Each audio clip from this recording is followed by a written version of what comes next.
Hello नमस्ते दोस्तों, ज्ञान शक्ति चैनल में आपका हार्दिक स्वागत है, अभिनंदन है। मैं चित्राराम प्रजापति राजस्थान के अपवा तंत्र के बारे में अध्ययन कर रहे हैं। राजस्थान के अपवा तंत्र में बेसिकली आंतरिक अपवा तंत्र और बंगाल की खाड़ी अपवा तंत्र के बारे में वो सभी जानकारी हमने अध्ययन कर ली है। और अरब सागरीय अपवा तंत्र के बारे में एक वीडियो पहले हमने अपलोड कर चुके हैं। आज हम पढ़ेंगे अरब सागरीय अपवा तंत्र की कुछ नदियों के बारे में, जैसे लूणी नदी है और उसकी सहायक नदियों के बारे में अध्ययन करेंगे। अरब सागरीय अपतंत्र को बेसिकली 4 नदियों मुख्य हैं और उसकी सहायक नदियों के रूप में अरब सागरीय अपतंत्र को जाना जाता है। लूणी नदी, पश्चिमी बनास नदी, साबरमती नदी और माई नदी, ये 4 नदियों और इनकी सहायक नदियों के को अरब सागरीय अपतंत्र के रूप में जानते हैं। तो शुरू करते हैं अरब सागरीय अपतंत्र में लूणी नदी के बारे में। ठीक है, पहले लिख लेते हैं अरब सागरीय अपतंत्र। अरे कौन सा अपवा तंत्र है? अरब सागरीय अपवा तंत्र।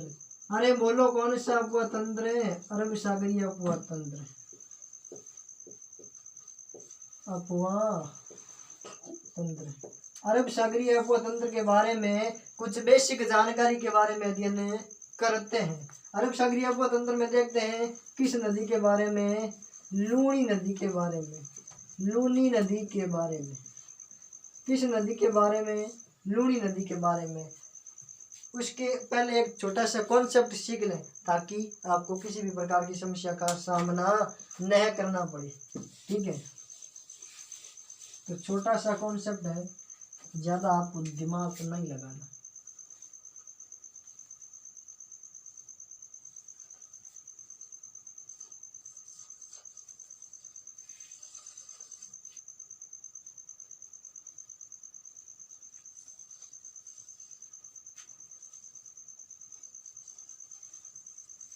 यह है भारत का मानचित्र। ठीक है, यहाँ पर है अरावली की पहाड़ियों। क्या है? अरावली। अरावली की पहाड़ियों से, नागपाड़ से उद्गम होता किस नदी का? बोलो लूणी नदी का। और यहाँ से होता है उदयपुर से, ये पश्चिम सिरोही से होता है पश्चिमी बनास नदी का। यहाँ से होता है साबरमती नदी का। और यहाँ से होता है किस नदी का? माही नदी का। ये कौन सी नदी? बोलो लूणी नदी। अरे बोलो कौन सी नदी? लूणी नदी। ये कौन सी नदी? पश्चिमी बनास नदी। कौन सी नदी? पश्चिमी बनास नदी। और ये कौन सी नदी? ये हो गई साबरमती नदी। साबरमती नदी। और ये हो गई माही नदी।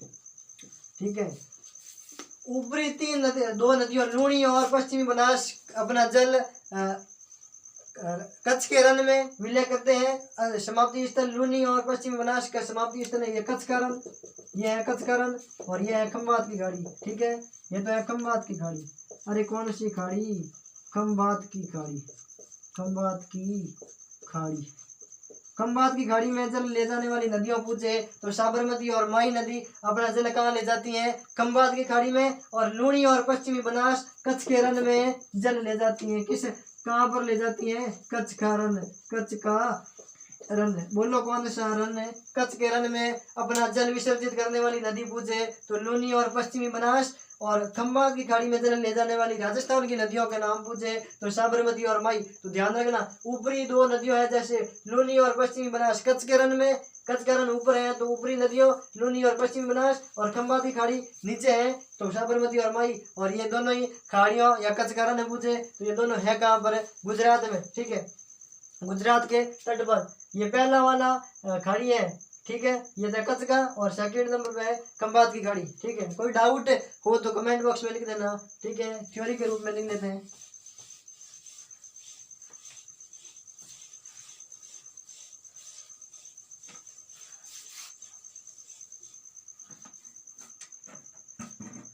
लिख लेते हैं लूणी नदी प्लस पश्चिमी बनास नदी।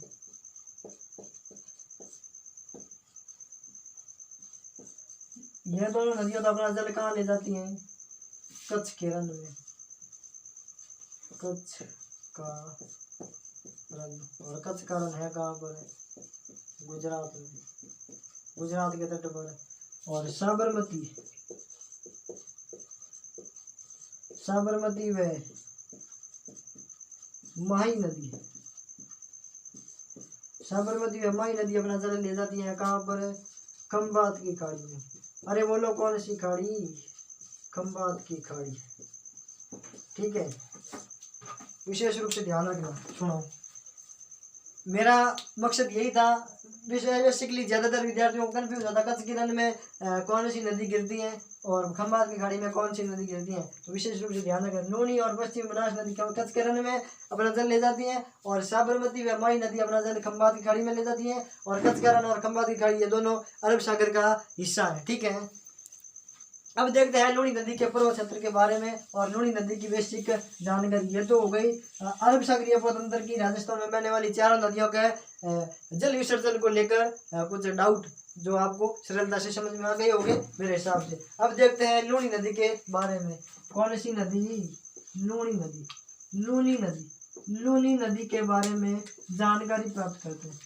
पहले देखते हैं लूनी नदी के उपनाम कौन कौन से हैं। क्या देखते हैं, उपनाम। अरे बोलो कौन सा नाम, उपनाम। इसको वैदिक साहित्य में क्या कहते, क्या किस क्या नाम था और कालिदास ने इसका क्या नाम दिया था, उसके बारे में देखते हैं। देख लेते हैं वैदिक साहित्य में, वैदिक साहित्य क्वेश्चन आ जाए, लूनी नदी का वैदिक साहित्य में क्या नाम था, तो मरुद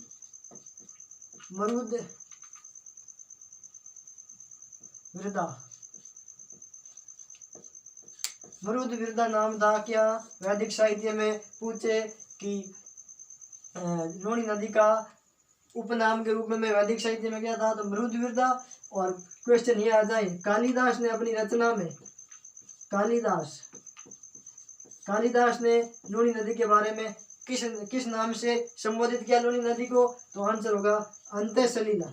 अरे कौन सी सलीला, अंत्य सलीला। ठीक है, अंत्य सलीला पूछे कि किस विद्वान ने लूनी नदी को अंत्य सलीला उपनाम से संबोधित किया, तो आंसर क्या, कालिदास ने लूनी नदी को अंत्य सलीला नाम से संबोधित किया। और वैदिक साहित्य में लूनी नदी का क्या नाम मिलता है, तो मरुद विरदा। और इसको लवणवती नदी के नाम से भी जाना जाता है, लवणवती नदी। लवणवती नदी इसको इसलिए कहते हैं क्योंकि यहाँ पर लवण अर्थात नमकीन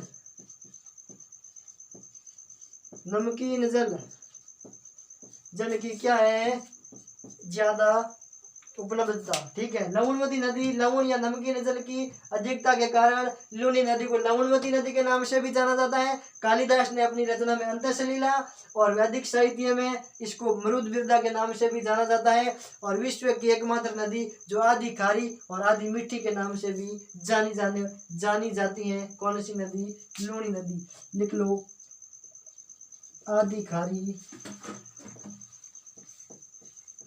व आधी मीठी उपनाम से प्रसिद्ध, उपनाम से प्रसिद्ध। ठीक है, यह है लूनी नदी के उपनाम, मरुद विरदा, अंत्य सलीला, लवणवती और आधी खारी आधी मीठी। ये चार उपनाम है किसके, लूनी नदी के। और लूनी नदी अरब सागरीय पोतंत्र की मुख्य नदी है। कोई डाउट है? अब देखते हैं लूनी नदी के अन्य, ये स्क्रीनशॉट ले लो जल्दी से। ठीक है,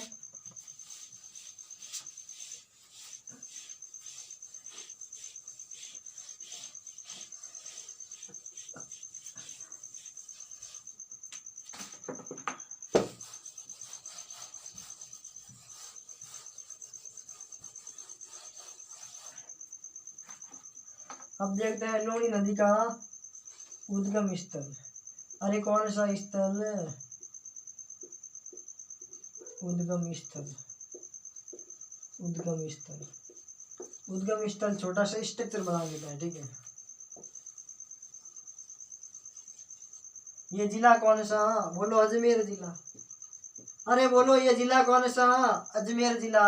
अजमेर जिले में यहाँ पर एक पहाड़ी है पुष्कर के पास में, नागपहाड़ी। नागपहाड़ी से नागपाड़ी है, बोलो कौन सी पहाड़ियों? नागपाड़ी। नागपाड़ी से दो जलधाराएं निकलती हैं, एक जलधारा का नाम है सागरमती, सागरमती, और एक जलधारा का नाम है सरस्वती, ठीक है। और ये गोविंदगढ़ के पास में दोनों ही जलधाराएं मिल जाती हैं। अरे किस गढ़ के पास में? गोविंदगढ़ के पास में। और गोविंदगढ़ है कहाँ पर? तो अजमेर जिले में। अरे बोलो किस जिले में गोविंदगढ़ है? अजमेर जिले में। सुनो वापस, लूनी नदी का उद्गम नागपाड़ की पहाड़ियों से दो जलधाराओं के रूप में होता है, सागरमती और सरस्वती नदियों के जलधाराओं के रूप में। और गोविंदगढ़ अजमेर से ये दोनों जलधाराएं मिल जाती हैं। और उसके पश्चात ये नागौर, नागौर के पश्चात पाली, पाली के पश्चात जोधपुर, जोधपुर के पश्चात बाड़मेर, बाड़मेर के पश्चात जालोर, और जालोर के पश्चात कच्छ के रण में मिल जाती हैं, ठीक है। तो ये कच्छ का रण है यहाँ पर, एक मिनट हो, ये कच्छ के रण में मिल जाती हैं, ठीक है। यहाँ पर ये है कच्छ का रण। कौन कौन से जिलों में प्रभावित होती हैं? ये पहाड़ कौन सा है? नागपहाड़, नागपहाड़, नागपहाड़ से उद्गम होता है। सुनो, नागपहाड़ से दो जलधाराओं का उद्गम होता है, सागरमती और सरस्वती। और गोविंदगढ़ के पास में दोनों जलधाराएं मिलकर लूनी नदी का रूप में जानी जाती हैं, लूनी नदी। उसके पश्चात अजमेर, उसके पश्चात नागौर, नागौर के पश्चात पाली, पाली के पश्चात जोधपुर, जोधपुर, जोधपुर के पश्चात बाड़मेर, बाड़मेर के पश्चात जालोर, जालोर के पश्चात कच्छ का रण। ये हो गया कच्छ का रण। अरे कौन सा रण? कच्छ का रण, ठीक है। यहाँ पर समाप्ति है, समाप्ति स्थल, ठीक है। कोई डाउट है?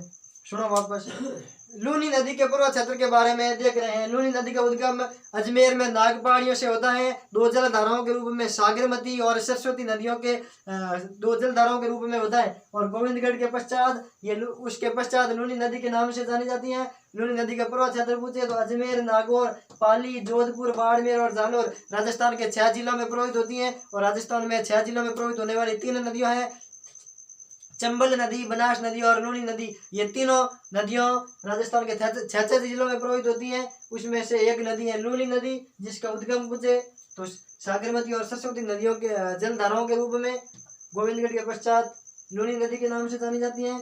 और बालोतरा तक ये नदी मीठी नदी के रूप में, और बालोतरा के पश्चात इसका जल खारा हो जाता है। तो एकमात्र नदी है जो आधी मीठी और आधी खारी के नाम से भी जाना जाता है, ठीक है।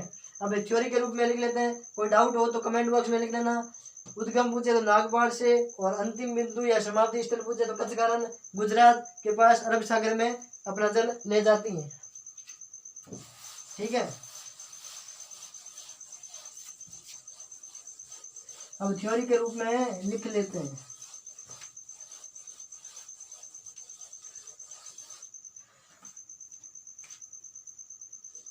उद्गम स्थल है नागपाड़, नागपाड़। और नागपाड़ है कहाँ पर? अजमेर में, अजमेर में पुष्कर की पहाड़ियों के पास में उद्गम स्थल है, ठीक है। पर्वत क्षेत्र पूछे, अरे कौन सा क्षेत्र है? पर्वत क्षेत्र पूछे तो कितने जिलों में प्रभावित होती है? 6 जिलों में प्रभावित होती है, 6 जिलों में प्रभावित। और ये 6 जिले पूछे तो लिख लेना अजमेर जिला, अजमेर जिला, अजमेर के पश्चात नागौर जिला, नागौर जिला, नागौर के पश्चात पाली जिला, पाली के पश्चात जोधपुर जिला, जोधपुर, और जोधपुर के पश्चात बाड़मेर जिला, बाड़मेर जिला, और बाड़मेर के पश्चात जालोर जिला, ठीक है। राजस्थान के इन 6 जिलों में प्रभावित होने वाली नदी कौन सी? लूनी नदी। बोलो कौन कौन से जिले? अजमेर, नागौर, पाली, जोधपुर, बाड़मेर, जालोर, इन 6 जिलों में प्रभावित होती है, ठीक है। अजमेर, नागौर, पाली, जोधपुर, बाड़मेर, जालोर राजस्थान के 6 जिलों में प्रभावित होती है। और इन 6 जिलों में राजस्थान लूनी नदी की लंबाई कितनी है? बोलो 330 किमी है इन 6 जिलों में। और उद्गम से लगाकर कच्छ के रण तक इसकी लंबाई कितनी है? बोलो 495 किलोमीटर। तो लूनी नदी की कुल लंबाई पूछे तो कितनी? कुल लंबाई पूछे, लूनी नदी की कुल लंबाई पूछे तो 495 किलोमीटर। और राजस्थान में लूनी नदी की लंबाई पूछे तो कितनी? 330 किलोमीटर। राजस्थान में लंबाई, ठीक है।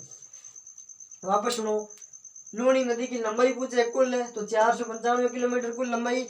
नागपाड़ अजमेर से लगाकर कच्छ के रण गुजरात तक 495 किलोमीटर। लेकिन क्वेश्चन ये आ जाए कि लूनी नदी की राजस्थान में लंबाई कितनी, अर्थात नागपाड़ अजमेर से लगाकर जालोर तक लूनी नदी की लंबाई कितनी है? तो 330 किलोमीटर, कहीं कहीं 350, लगभग 300 के आसपास, 330 के आसपास है, ठीक है। लूनी नदियों की लंबाई को लेकर आपको कंफ्यूज नहीं होना, ठीक है। तो 330 किलोमीटर राजस्थान में लंबाई। कुल लंबाई पूछे तो 495 किलोमीटर। और पर्वत क्षेत्र पूछे तो राजस्थान के 6 जिलों में प्रभावित होती है, अजमेर, नागौर, पाली, जोधपुर, बाड़मेर और जालोर। और उद्गम स्थल पूछे तो अजमेर में नागपाड़, ठीक है। अब देखते हैं समाप्ति स्थल। अरे बोलो कौन सा स्थल है? समाप्ति स्थल।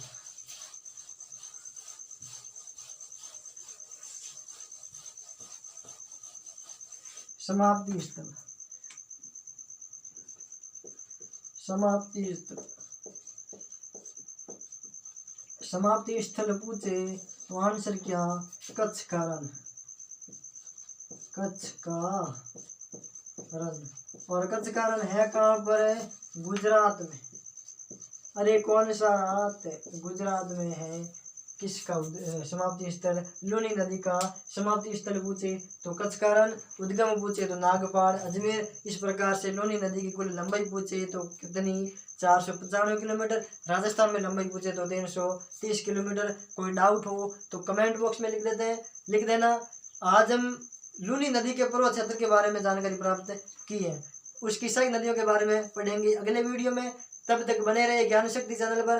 ज्ञान शक्ति चैनल को सब्सक्राइब करें, लाइक करें, बेल आइकन दबाएं और सभी मित्रों साथियों के साथ में शेयर करें ताकि हमें मोटिवेशन मिले और अन्य साथियों को इस अन्यतम ज्ञान का लाभ मिल सके। एक बार रामसा पीर की जयकारे के साथ में इस वीडियो का अंत करते हैं। बोलो रामसा पीर की जय हो।